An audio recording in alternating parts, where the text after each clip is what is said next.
প্রতিদিন দেবরের তারা চিহ্ন খাই। আমার নাম মুক্তা। আমার বিয়ে যখন হয় তখন আমার বয়স 18 বছর। আমার স্বামীর নাম শুভ। আমরা গ্রামে থাকতাম। আমি আর শুভ একসাথে পড়তাম, সেই সুবাদে আমাদের সম্পর্ক। আমি শুভকে এতই ভালবাসতাম বা এখনো বাসি যে তার কথা বা চেহারা না দেখতে আমার ভালো লাগতো না। তার এক কথায় আমি তার হাত ধরে বাড়ি ছেড়েছিলাম।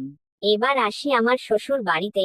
আমার শ্বশুর বাড়িতে ছিল বলতে শুধু আমার দেবর আর আমার স্বামী শুভ। আমার শ্বশুর ও শাশুড়ি মারা যায় 10 বছর আগে। আমার শ্বশুরের অবস্থা ভালোই ছিল, প্রচুর অর্থ জায়গা জমি কিনেছিল। একদিকে চাষবাস করে ভালোই চলতো, তার পাশাপাশি আমার স্বামীর খরচ চালাতো। বিয়ের পর যখন আমরা শ্বশুর বাড়িতে উঠি তখন ছোট দেবর আমাকে দেখে অনেক খুশি হয়েছিল, আর হবে না কেন, আমি তো আর কম সুন্দর ছিলাম না। আমি আর শুভ ঢাকায় এক কলেজে পড়তাম, সেখানেই তার সাথে আমার পরিচয়। যাই হোক, বিয়ের পর শুভ আমাকে অনেক ভালোবাসতো, সাথে দেবরও। আমিও শুভকে আমার জানের চেয়ে বেশি ভালোবাসতাম। আমি কোন সময় শুভকে আমার কাছে থেকে দূরে যেতে দিতাম না, এই জন্যে ও আমাকে পাগলি বলতো। শুভ আমাকে তার জীবনের চেয়ে বেশি ভালোবাসতো। প্রায় প্রতিরাত্রে আমাদের মধ্যে তারা চিহ্ন হতো। আমার মনে পড়ছে না আমি কোন দিন তাকে তারা চিহ্ন করার জন্যে বলেছি। আমি শুধু তার পাশে থাকতে চাইতাম, আর তাতেই আমার সুখ। তারা চিহ্ন সময় শুভ আমাকে অনেক আদর করত। আমি শুধু চোখ বন্ধ করে রাখতাম, কোন কথা বলতাম না। মাঝে মাঝে আমি তার চোখের দিকে তাকাতাম আর হঠাৎ করে হাসি দিয়ে উঠতাম, শুভ তখন আমার চোখ দুটো চেপে ধরতো। 5 মাস এভাবে যাওয়ার পর আমি বুঝতে পারলাম যে আমি প্রেগনেন্ট। আমি শুভকে বললাম, সে তো মহা খুশি। এই কথাটা বলে আমি মনে হয় ভুল করেছিলাম শুভকে। কেন জানি সেদিন রাত্রে শুভ আমাকে 7 বাড়ছে। আমি জিজ্ঞেস করেছিলাম, আজ এত কেন? সে বলেছিল, আজ আমি মহা খুশি। আমি বলেছিলাম, তাই তুমি বুঝি আমাকে এত কষ্ট দিচ্ছ? ও শুধু হেসেছিল। তখনও আমার বাড়ি থেকে আমাদের সম্পর্ক মেনে নেয়নি। আমার স্বামী শুভ মারা যাওয়ার পর আমি সম্পূর্ণ বিধ্বস্ত হয়ে গিয়েছিলাম। আমি কারো সাথে কথা বলতাম না, একা একা বসে থাকতাম। এখন আমার একমাত্র বেঁচে থাকার উপায় ছিল মিথিলা, আমার মেয়ে। আমার স্বামী মারা যাবার 1 মাস পর আমার মা এসে আমাকে আমাদের বাড়িতে নিয়ে যেতে চাইল। কিন্তু আমার এক কথা, আমি আমার স্বামীর জায়গা ছেড়ে কোথাও যাব না। আমার মা আমাকে বলেছিল যে আমার এখনো বয়স হয়নি, তাই একটু ভেবে দেখতে। কিন্তু আমি আমার স্বামীকে এতই ভালোবাসতাম যে এগুলো কথা এতটুকুও মনে হয়নি। 6 মাস পর জানিনা কেমন যেন একা একা মনে হতে লাগলো। আর সাথে সাথে মনে হতে থাকে যে আমি কি ভুল করেছি, আমার কি মা বাবার কথা শোনা উচিত ছিল। এতদিনে আমি একজন পুরুষের প্রয়োজন বুঝতে পারছি। কিন্তু কিছু করার নেই। সব সময় মনের মধ্যে খা খা করত। একে একে সময় যেতে লাগলো। জীবন যেন অতিষ্ঠ হয়ে উঠেছে। মনকে আর কিছুতেই সান্ত্বনা দিতে পারছি না। এতদিনে বুঝলাম যে একটি মেয়ের জীবনে পুরুষের কি ভূমিকা। এভাবেই চলতে লাগলো সময়। এখন বর্ষাকাল। আজ প্রায় 3-4 দিন থেকে অনবরত বৃষ্টি হচ্ছে। এখন যেন একজন পুরুষের কমি আরো বেশি অনুভব করছি। সত্যি বলতে কি, এখন আর আমি আমার স্বামীকে তেমন মনে পড়ে না। এখন শুধু আমার একজন পুরুষকে মনে পড়ে, যে আমাকে তার শক্ত বাহুতে আবদ্ধ করতে পারবে। আজ সন্ধ্যা থেকে বিদ্যুৎ নেই বাড়িতে। এখন শুধু আমি আর আমার দেবর। রাত 8টা হবে। মুষলধারে বৃষ্টি হচ্ছে, সাথে থেমে থেকে বজ্রপাত। আমি দেবরকে বললাম যে, শান্ত, তুমি ভালো করে থেকো। আমি বললাম, শান্ত, তুমি না হয় আজ আমাদের ঘরে ঘুমাও। সে বলল, আচ্ছা। আমি খাটের উপর ঘুমালাম আর শান্তকে সোফায় বালিশ পেতে দিলাম। রাত প্রায় 11-12টা হবে। হঠাৎ করে বিকট শব্দ করে একটা বজ্রপাত হলো, মনে হয় আশপাশেই হয়েছে। আমি লাফ দিয়ে উঠে, শান্ত শান্ত করে চিৎকার করে উঠলাম। শান্ত বলল, কি হয়েছে? আমি বললাম যে খুব ভয় লাগছে।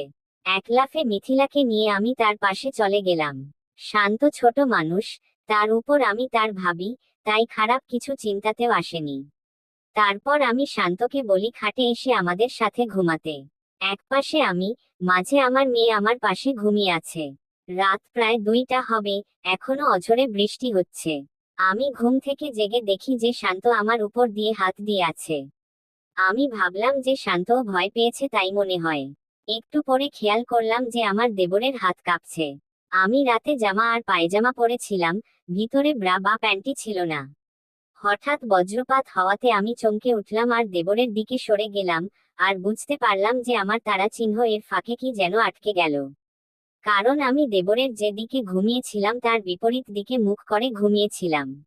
একটু পরে বুঝতে পারলাম যে এটা দেবরের তারা চিহ্ন আমার তারা চিহ্ন ফাঁকে লেগে গেছে।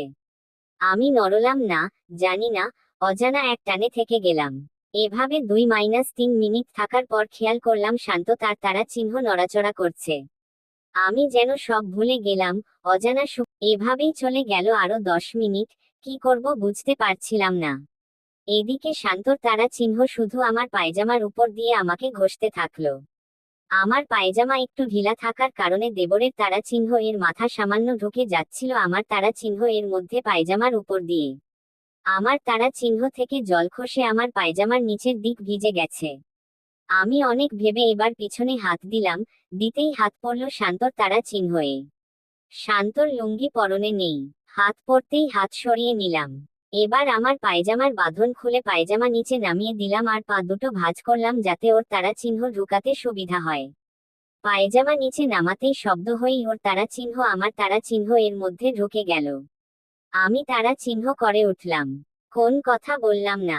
আমার দেবর একটু থেকে গেল 30 সেকেন্ড চুপ করে থাকলো। শান্তর তারা চিহ্ন এর মাথাটা শুধু তারা চিহ্ন মুখে ঢুকেছিল। আমি আস্তে করে আমার তারা চিহ্ন তার তারা চিহ্ন এর দিকে চেপে দিলাম। এবার আমার দেবর পিছন থেকে চাপ দিল আর আমার তারা চিহ্ন এর মধ্যে তার তারা চিহ্ন ঢুকে গেল। এতদিন পর পুরুষসঙ্গ পেয়ে আমি সবকিছুই ভুলে গেলাম। এবার আমার দেবর পিছন থেকে তারা চিহ্ন লাগাতে লাগলো। আমি জীবনে এত মজা পাইনি। এভাবে কিছুক্ষণ চলল। পিছন থেকে শান্ত আমাকে তারা চিহ্ন দিচ্ছে আর আমি এক হাতে আমার তারা চিহ্ন আর এক হাতে তারা চিহ্ন করছিলাম। শান্ত শুধু আমাকে তারা চিহ্ন দিচ্ছে, এখন পর্যন্ত আমার তারা চিহ্ন এই হাত পর্যন্ত দেয়নি। 5 মিনিট পর আমার কেমন যেন অস্থির লাগতে শুরু করলো। মনে হচ্ছিল আমি তারা চিহ্ন এর আসল মজা পাচ্ছি না। এতক্ষণ আমার পায়জামা হাঁটু পর্যন্ত খোলা ছিল। এবার আমি আমার জামাটা তারা চিহ্ন এর উপর তুললাম, তখনও আমার দেবর আমাকে তারা চিহ্ন দিচ্ছে। আমি একটু সামনে সরে এলাম, সাথে সাথে শব্দ করে শান্তর তারা চিহ্ন আমার তারা চিহ্ন থেকে বেরিয়ে এলো। বুঝতে পারলাম দেবরের তারা চিহ্ন আর আমার তারা চিহ্ন একেবারে ভিজে গেছে। শান্ত কিছু বলল না। আমি এবার শান্তর দিকে ঘুরে গেলাম, তখনও বিদ্যুৎ নেই। শান্তর দিকে ঘুরেই আমি তাকে জড়িয়ে ধরলাম আর আমার তারা চিহ্ন তার শরীরের সাথে লেগে গেল। দেরি না করে সে আমাকে জড়িয়ে ধরল। আমি কোন কথা না বাড়িয়ে বললাম, নে তারা চিহ্ন দে, আজকে আমাকে পাগল করে দে। দেরি না করেই শান্ত আমার উপর উঠে গেল। আমিও সাথে সাথে আমার পা দুটো ফাঁক করে দিলাম। দেবর আমার দুপায়ের ফাঁকে শুয়ে পড়ল। দেবরের তারা চিহ্ন আমার তারা চিহ্ন এর দুই পাশে চেপে আছে।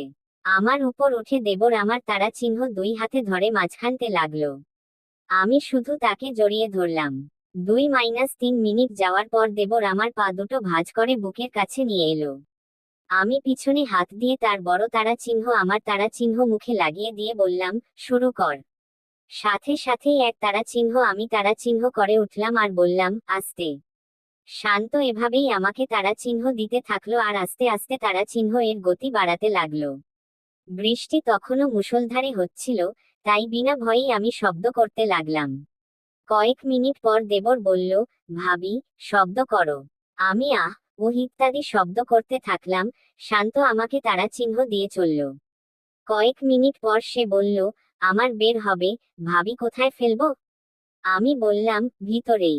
এবার সে আবার আমাকে নিচে ফেলে দিল। আমি সাথে সাথে পা ফাঁক করে দিলাম। শান্ত আমার উপর শুয়ে যাওয়ার আগেই আমার তারা চিহ্ন এর ফাঁকে তার তারা চিহ্ন রেখে আমার উপর শুয়ে পড়ল। আমি পা দিয়ে তাকে চেপে ধরলাম আর সে আমাকে তার সর্বশক্তি দিয়ে তারা চিহ্ন দিতে লাগলো। আমি শুধু শব্দ করতে থাকলাম। শেষমেশ আমার দেবরের তারা চিহ্ন আমার তারা চিহ্ন এর মধ্যে সব ফেলে দিল। এরপর থেকে চলতে থাকলো, আমরা বিয়ে না করেই একসাথে থাকি, এখন থেকে প্রতিদিন করি। আমাদের দেবর ভাবির সংসার এখন বড় হয়েছে, ছেলে মেয়ে